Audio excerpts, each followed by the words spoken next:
तो गाइस कैसे हैं आप सब लोग। राइजिंग वॉरियर के एपिसोड 10 के साथ हाजिर हूँ। तो लास्ट एपिसोड के एंड पे हमने देखा था यीजुन की जान बच जाती है और उसे सजा भी नहीं मिलती। क्यान कुन वहाँ से चले जाते हैं कि वो दोनों लड़कियां भी वहाँ से चली जाती हैं। उनके चले जाने के बाद यीजुन को पता चलता है कि शेनमो भी एक जीनियस लड़का है और वो भी क्रिस्टल्स की पावर को बड़ी स्पीड से अपनी बॉडी में एब्जॉर्ब कर सकता है। क्योंकि क्रिस्टल की पावर को एब्जॉर्ब कर लेने के बाद उसी वक्त उन्हें बेल के बजने की आवाज आती है। वो एग्जामिनेशन के लिए बेल की नोटिफिकेशन बेल होती है। यीजुन शेनमो से कहता है चलो जल्दी से टियानजू पीक पर चलते हैं क्योंकि वहाँ पर हमारा टेस्ट होने वाला है। वहाँ पर जाकर हम लोग इस टेस्ट को पास करेंगे और हम दोनों ही आउटर डिसाइपल्स बन जाएंगे। तो यहीं पर हमारे टियानजू पीक का नेक्स्ट सीन दिखाया जाता है और साथ ही हमें एग्जामिनेशन के बारे में बताया जाता है। टियानजू पीक के ऊपर इस बार एग्जामिनेशन होने वाली है। इस एरिया में जितने भी हमारे पास इस तरह के मीनियल डिसाइपल हैं उन सभी का एग्जाम यहीं पर होगा और आसपास के सभी एरिया से सारे मीनियल डिसाइपल यहीं पर आने वाले हैं। 3 साल के बाद यहाँ पर एग्जामिनेशंस होते हैं। 3 साल तक इन सारे मीनियल डिसाइपल्स को यहाँ पर लो कल्टीवेशन टेक्निक्स को सिखाया जाता है। जो भी लेबर डिसाइपल यहाँ पर इस टेस्ट को पास करेगा उसी को आउटर डिसाइपल बनाया जाएगा। हजारों की तादाद में यहाँ पर बहुत सारे बच्चे आते हैं लेकिन इनमें से सिर्फ कुछ ही लोग ऐसे होते हैं जो कि आउटर डिसाइपल बन पाते हैं। क्योंकि बहुत सारे बच्चों का सपना यहीं पर टूट जाएगा और वो लोग यहाँ से खाली हाथ वापस जाएंगे। एक बार वो लोग एग्जाम को फेल कर दें तो उसके बाद वो दोबारा कभी भी इस एग्जाम को नहीं दे सकते। यहाँ पर बच्चों की एक बहुत ही लंबी कतार लगी होती है। वो सभी लोग टियानजू पीक की तरफ जा रहे होते हैं जबकि हमारा शेनमो और उसके साथ यीजुन भी होता है। शेनमो यीजुन से कहता है ब्रदर मैं भी इस बार इस कंपटीशन में हिस्सा ले रहा हूँ, मैं भी टेस्ट देने वाला हूँ। तुम्हें लगता है कि मैं इस टेस्ट को पास कर पाऊंगा या नहीं। यीजुन से कहता है हम दोनों बहुत बड़े जीनियस हैं और हम जैसे जीनियस की डिक्शनरी के अंदर इस तरह का लफ्ज नहीं होना चाहिए अगर मगर वाला। हम लोग लाजमी इस टेस्ट को पास करेंगे और आउटर डिसाइपल बनेंगे। हमें वहाँ पर बस उन एल्डर्स को अपनी पावर दिखाना होगी। हमें उन्हें दिखाना होगा कि हम लोग कितने ज्यादा स्ट्रॉन्ग हैं। वो खुद ही हमें पास कर देंगे। शेनमो से कहता है हाँ क्यों नहीं, मैं भी ऐसा ही करूंगा। जबकि वहीं पर कुछ लड़के सामने की तरफ देख रहे होते हैं क्योंकि वहाँ पर रॉयल फैमिली का एक लड़का बैठा होता है और उसके साथ उसके 2 गार्ड्स भी होते हैं। शेनमो और यीजुन भी सामने की तरफ देखते हैं कि वहाँ पर क्या चल रहा है। वहाँ पर रॉयल फैमिली का लड़का अपना फैन लेकर बैठा होता है जबकि उसके साथ एक गार्ड चाय पकड़ कर खड़ा होता है जबकि दूसरे ने उसकी छतरी पकड़ी होती है। छतरी वाला बंदा अपने यंग मास्टर से कहता है यंग मास्टर आपको बस थोड़ी देर के लिए और सब्र करना पड़ेगा। ये सभी कीड़े मकोड़े यहाँ से गुजर जाएंगे उसके बाद आप चले जाना। कि यंग मास्टर से कहता है इन सभी कमीनों को भी यहीं पर आना था। ये सभी लोग लो लाइव्स हैं जबकि मैं रॉयल फैमिली का मेंबर हूँ। जल्दी से जल्दी इस रास्ते को खाली करवाओ ताकि मैं अकेला चलकर जा सकूँ। फिर साथ ही वो अपने कप को आगे बढ़ाता है और अपने गार्ड से कहता है अब मुझे बहुत ज्यादा प्यास लगी है, चलो जल्दी से मेरे लिए इसमें ड्रिंक डालो। उसका बड़ा सा हटा कटा गार्ड उसे कहता है ठीक है यंग मास्टर मैं अभी डालता हूँ। और वो जैसी कैटल के साथ उसके कप में ड्रिंक डाल रहा होता है वो ड्रिंक वहीं पर बह जाती है उसके हाथ के ऊपर और यंग मास्टर बहुत ज्यादा गुस्सा हो जाता है। वो उसे कहता है कमीने कहीं के मैं काम करना नहीं आता और साथ ही वो अपनी पाम के साथ उसके ऊपर अटैक करता है जिससे वो हटा कटा बंदा उड़ता हुआ पीछे जाकर गिरता है और वो काफी ज्यादा जख्मी होकर वहीं पर बेहोश हो जाता है। यंग मास्टर कहता है इस कमीने की वजह से मेरा ये नाइस टी सेट भी टूट गया, पता नहीं इन सभी को काम पर रखता कौन है जब इन्हें अच्छे से काम करना भी नहीं आता। शेनमो उसकी इस हरकत से काफी ज्यादा गुस्सा हो जाता है और कहता है ये लड़का तो कुछ बड़ा ही कमीना है। यीजुन उसे कहता है सब्र करो, तुम्हें यहाँ पर शांत रहना होगा। हम अभी इस लड़के के साथ फाइट नहीं कर सकते, पहले ऊपर जाकर टेस्ट को पास करके आते हैं उसके बाद इस लड़के को देखेंगे। यीजुन शेनमो को अपने साथ लेकर आगे की तरफ बढ़ने लगता है लेकिन उस यंग मास्टर ने उन दोनों की बातें सुन ली है। यंग मास्टर से कहता है ओए मैं तुमसे बात कर रहा हूँ, सुरख बालू वाले यहाँ पर आओ। यीजुन पीछे की तरफ मुड़ता है और उसे कहता है क्या तुम मुझसे बात कर रहे हो। साथ ही वो उसे कहता है मेरा तुम्हारे साथ बात करने का कोई भी मूड नहीं है, मैं यहाँ से जा रहा हूँ। यंग मास्टर आगे से हंसते हुए उससे कहता है तुम तो सिर्फ एक लेबर स्टूडेंट हो लेकिन फिर भी तुम यहाँ पर अपनी 4th लेवल तक पहुँच चुके हो आर्गन रिफाइनिंग स्टेज पर, तो बहुत ज्यादा इंटरेस्टिंग बात है। यीजुन भी उसकी बात सुनने के बाद काफी हैरान होता है क्या इस लड़के ने सिर्फ एक ही बार मुझे देखकर मेरे लेवल को कैसे पहचान लिया, ये लड़का तो वाकई में एक जीनियस लगता है। यंग मास्टर यीजुन से कहता है लड़के चलो जल्दी से यहाँ पर आ जाओ, मैं तुम्हें एक बहुत ही अच्छा मौका दे रहा हूँ, मेरा कप उठाओ और मेरे कप में आकर टी डालो। तुम ऐसा करते हो तो मैं तुम्हें इसके बदले में काफी इनाम दूंगा। जबकि यीजुन उसकी बात सुनने के बाद उसको इग्नोर कर देता है और साथ ही उसे कहता है कहीं तुम पागल तो नहीं हो गए, तुम्हें लगता है कि तुम कोई बहुत ही महान यंग मास्टर हो, मैं तो यहाँ पर आकर मेरे कप में टी डालनी चाहिए, मेरे साथ मेरे गारा और मेरे नौकर बन जाओ। मास्टर भी इसकी बात सुनने के बाद गुस्सा हो जाता है और कहता है तुम्हारी हिम्मत कैसे हुई मेरे जैसे यंग मास्टर के सामने आगे से बात करने की। वो जल्दी से अपने फैन को घुमाता है और दूसरी तरफ से हमारा यीजुन वो तो पहले गुस्से वाला है, वो जल्दी से जंप करते हुए उसके ऊपर अटैक करने के लिए आगे बढ़ता है जबकि शेनमो दोनों को चेयर कर रहा होता है। वो दोनों जैसे एक दूसरे के ऊपर अटैक करने के लिए करीब पहुंचते हैं उसी वक्त उनकी बॉडीज वहीं पर हैंग हो जाती हैं, वो लोग वहीं पर रुक जाते हैं। यीजुन कहता है मैं अपनी बॉडी को मूव क्यों नहीं कर पा रहा। यंग मास्टर कहता है तुमने मेरे साथ क्या किया है, तुमने कौन सी ट्रिक को यूज किया है, मैं अपनी बॉडी को मूव नहीं कर पा रहा। उसी वक्त उनके ऊपर साया हो जाता है। वहाँ पर एक बड़ा मोटा सा मास्टर आकर उनके सामने हंसना शुरू कर देता है और कहता है लड़को आजकल के यंग जनरेशन तो कुछ ज्यादा ही गुस्से वाली है, लगता है कि तुम्हारे अंदर पूरा ज्वाला फूट रहा है, चलो ठीक है देखते हैं कि तुम कितने स्ट्रॉन्ग हो। यंग मास्टर से कहता है मोटे बूढ़े खूसट कहेंगे, तुम्हारी हिम्मत कैसे हुई मेरे जैसे यंग मास्टर के साथ ये सब कुछ करने की? चलो जल्दी से मेरे ऊपर से अपनी सील को हटाओ। तुम्हें जरा भी आइडिया है कि मैं कौन हूँ? मोटा मास्टर उसे कहता है, नहीं मुझे नहीं पता कि तुम कौन हो, क्या तुम बताओगे कि तुम कौन हो? वो लड़का उसे कहता है, मैं अपनी जिन स्टेट की डुआन फैमिली का यंग मास्टर हूँ, मेरा नाम डुआन चेनफेंग है। मोटा मास्टर उसे कहता है, मैं डुआन फैमिली को अच्छी तरह से जानता हूँ, वो हमारी जिन किंगडम की रॉयल फैमिली के बराबर है। अभी ये भी कह सकते हैं कि वो हमारी जिन किंगडम की रॉयल फैमिली है। यहाँ पर जितने भी क्लैंस हैं वो सभी लोग इस फैमिली को अच्छी तरह से जानते हैं। यंग मास्टर हंसते हुए से कहता है, चलो शुक्र है कि तुम्हें मेरे बारे में सब कुछ पता है, चलो जल्दी से आप मेरे ऊपर से अपनी सील को हटाओ वरना तुम्हें इस बात के लिए सजा मिलेगी। मोटा मास्टर उसे कहता है, मुझे इस बात से जरा भी फर्क नहीं पड़ता कि तुम रॉयल फैमिली के यंग मास्टर हो या फिर कोई आम लड़के हो, क्योंकि हम लोग यहाँ पर स्काई स्वॉर्ड सेक्टर में सिर्फ उन्हीं बच्चों को टेस्ट के लिए पास करते हैं इन बच्चों का बिहेवियर अच्छा हो, जिनके कैरेक्टर्स अच्छे हों। तो यहाँ पर सेलेस्टियल लॉर्ड खुद भी आ जाए और तुम्हारी तरह यहाँ पर किसी के साथ फाइट कर रहे होंगे तो हम लोग उसे भी स्काई स्वॉर्ड सेक्टर से निकाल देंगे। मोटा मास्टर आगे बढ़ता है, यंग मास्टर के कंधे पे हाथ रखते हुए कहता है, चलो ठीक है, देखते हैं कि आए रॉयल फैमिली के लोग कितने ज्यादा स्ट्रॉन्ग होते हैं। साथ ही वो अपना दूसरा हाथ जीजुन के कंधे पे रखता है। जीजुन उसे कहता है, मोटे मास्टर तुम मुझे अपने साथ कहाँ पर लेकर जाने वाले हो? मेरा इसके साथ कोई भी ताल्लुक नहीं है, मैं रॉयल फैमिली का लड़का नहीं हूँ। इन मास्टर वहीं से उड़ना शुरू करते हैं और उसे कहते हैं, इस बात से कोई फर्क नहीं पड़ता कि तुम रॉयल फैमिली के हो या नहीं। चैन वो बेचारा वहीं पर रह जाता है और चिल्लाकर उसे कहता है, ब्रदर मैं भी तुम्हारे पीछे आ रहा हूँ। मोटा मास्टर बड़ी स्पीड के साथ टियानजू पीक की तरफ उड़ता हुआ जा रहा होता है। वो दोनों ही चिल्लाकर उसे कह रहे होते हैं, तुम हमें कहाँ पर लेकर जा रहे हो? चलो जल्दी से हमें नीचे उतारो, हमें तुम्हारे साथ नहीं जाना। जीजुन उसे कहता है, मुझे एग्जाम देने के लिए जाना है, मैं एग्जाम देने के लिए लेट नहीं हो सकता। मोटा मास्टर उसे कहता है, मैं तुम्हें एग्जाम देने के लिए लेकर जा रहा हूँ, यहाँ पर लेट नहीं होने वाले बल्कि सबसे पहले पहुँचोगे। जीजुन उसे कहता है, तुम हो कौन और तुम एग्जाम सेंटर की तरफ क्यों जा रहे हो? मोटा मास्टर उनसे कहता है, मेरा नाम लैंड के नाम से स्टार्ट होता है, कि तुम लोग खुद ही हिसाब लगा लो कि मेरा नाम क्या है। तुम ऐसे भी कह सकते हो कि मैं उन 4 लोगों में से हूँ जो कि मर नहीं सकते। जीजुन उसकी बात सुनते ही चिल्लाना शुरू कर देता और कहता है, क्या वाकई में तुम यहाँ के टियानजू पीक के 4 एल्डर्स में से एक एल्डर हो? यंग मास्टर से कहता है, तो तुम्हारा नाम एल्डर लैन है। साथ ही वो दोनों चिल्लाना शुरू कर देते हैं और कहते हैं, अब तो हम लोग नहीं बचेंगे, ये तो हमें लाजमी तौर पर टेस्ट में फेल कर देगा। तो मास्टर लैन वहाँ पर टियानजू पीक के ऊपर पहुँच जाते हैं, लेकिन वो हवा में काफी ऊंचाई पर होते हैं। वो उन दोनों को वहीं पर से छोड़ देती है और कहती है, अगर तुम दोनों यहाँ से नीचे गिरने के बाद मरे नहीं, इस मसले को यहीं पर बुला दूंगा और तुम्हारा टेस्ट कंटिन्यू किया जाएगा। जीजुन और यंग मास्टर दोनों ही चिल्लाकर उससे कहते हैं, ये तुम क्या कर रहे हो? मास्टर उनसे कहते हैं, तुम्हें बहुत ही जल्दी पता चल जाएगा। जीजुन कहता है, लेकिन मैं तो निर्दोष हूँ, मैंने कुछ भी नहीं किया, जिस बेवकूफ के साथ तुम यहाँ से क्यों गिराने वाले हो? तब मास्टर उन दोनों को वहाँ से छोड़ देता है और कहता है, अब यहाँ से बाकी का सभी तुम दोनों को खुद ही संभालना होगा। अगर तुम दोनों वहाँ पर जिंदा पहुँच जाते हो, तुम दोनों सीधे एग्जामिनेशन हॉल में जाओगे, वरना सीधे अपनी कब्र में जाओगे। वो दोनों ही ऊपर से नीचे की तरफ गिर रहे होते हैं। तो वहाँ से गिरते हुए यंग मास्टर के पास उसका पंखा होता है। वो जल्दी से अपने पंखे को निकालता है और उसको घुमाना शुरू कर देता है ताकि वो वहाँ पर हवा के प्रेशर के साथ आराम से नीचे उतर सके। यंग मास्टर अपने रॉयल फैन को यूज करते हुए बड़े ही आराम से नीचे उतर आता है। जीजुन चिल्लाकर उसे कहता है, कमीने कहेंगे, ये तो चीटिंग है, तुम्हारे पास फैन है और मेरे पास कुछ भी नहीं है, ना ही तुम कोई जीनियस हो। जीनियस लोग यहाँ पर इस तरह के स्किल्स को यूज नहीं करते, पंखे को यूज करना ये तो चीटिंग है। यंग मास्टर तो बड़े ही आराम से नीचे आकर लैंडिंग करता है, जबकि हमारा जीजुन धड़ाम से करके नीचे गिर जाता है।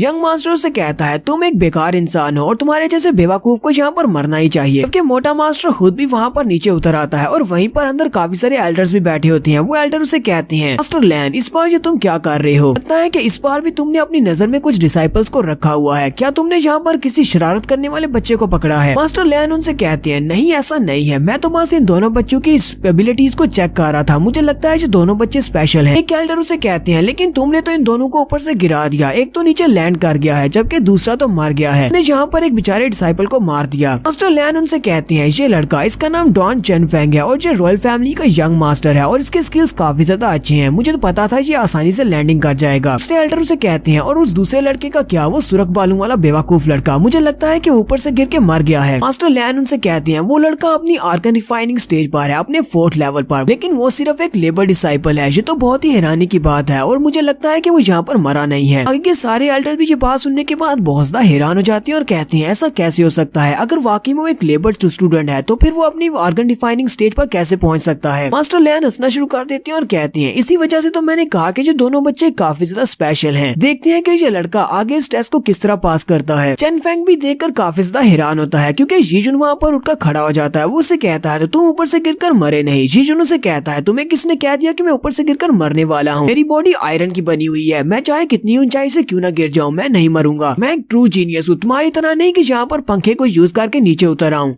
यंग मास्टर उसे कहता है हम दोनों ही यहाँ पर हैं, चलो देखते हैं कि तुम इस टेस्ट को कैसे पास करते हो। जन्मो भी भागता हुआ वहीं पर पहुंच जाता है और उसे कहता है ब्रदर क्या तुम ठीक हो। जीजून उसे कहता है बिल्कुल ठीक हूँ। लेकिन वो बूढ़ा मास्टर कौन था? इसी वक्त मास्टर लैन वहाँ पर चिल्लाकर उन सभी से कहते हैं सभी लोग शांत हो जाओ। मोशन चिल्लाकर कहता है ये तो वही बूढ़ा मास्टर है जो तुम्हें उठाकर ले गया था। जबकि मास्टर लैन उन सभी से कहते हैं सभी मीनियल डिसाइपल मेरी बात को गौर से सुनो, तुम लोगों का टेस्ट स्टार्ट होने वाला है, इसलिए जल्दी से लाइनें बना लो। सबसे पहले वाले टेस्ट में हम लोग यहाँ पर तुम्हारी ले लाइन को चेक करेंगे। जैसे जो बच्चे पास होंगे सिर्फ वही सेकंड टेस्ट को दे पाएंगे, कि बाकी के सभी को निकाल दिया जाएगा। यहीं पर हमारी एपिसोड 10 का एंड करेंगे। एपिसोड की एक्सप्लेनेशन अच्छी लगी हो तो कमेंट करके जरूर बताइएगा। चैनल को सब्सक्राइब कर दें, वीडियो को लाइक और शेयर कर दें। शुक्रिया।